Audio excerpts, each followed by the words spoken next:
Hello, everyone. My name is Nathan Pate.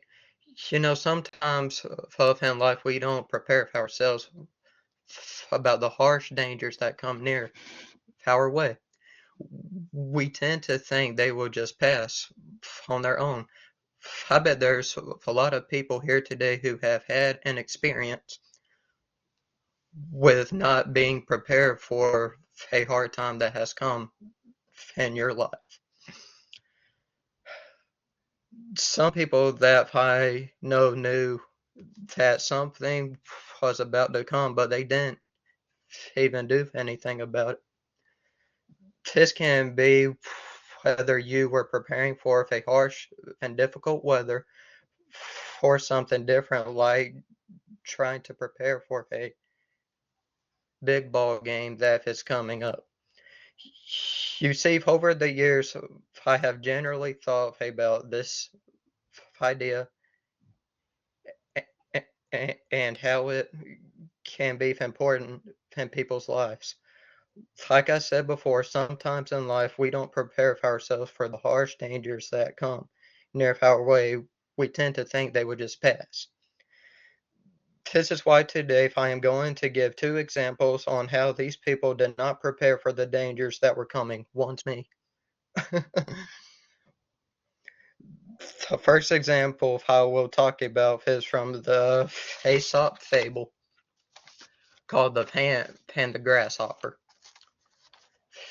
After I get done with the fable, I will share my own story about the topic.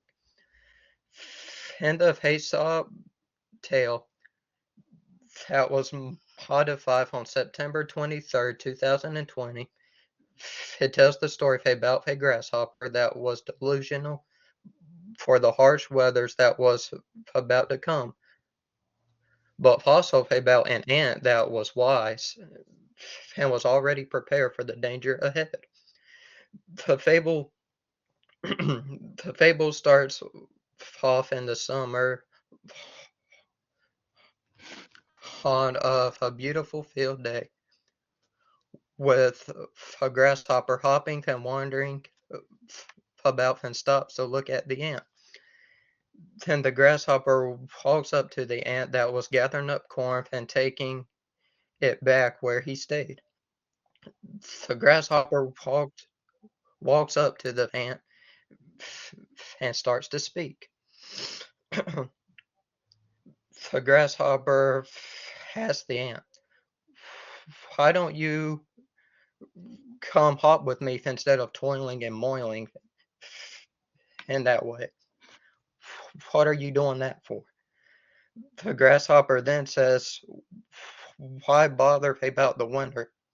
The winter, we got plenty of food." The ant replies to the grasshopper saying, "You're wrong. I need to leave up plenty of food for the winter, and you should do the same." At the end of the fable, the ant has plenty of food stocked up for the winter, and the grasshopper starts to die of starvation. The next story I am about to tell is probably not as interesting, but still carries the same topic that I'm trying to talk about here. I had a lot of issues growing up with making sure if I took off. Sorry, if I took my coat to the school on cold days. My mom told me before if I got on the bus to go to school to make sure to get your coat, or you will get sick and be cold. I replied back to her, "I don't think if I'll need it if I'm going to be inside pretty much all day." She then replied back, "You better take your coat or you're going to get cold." And as it turned out, she was right. After I got home from school that day, I have a runny nose and tears coming off out of my eyes. So as I talked about in the fable and in my own personal experience, it is best to be prepared for harsh dangers that are coming your way. Thank you for listening.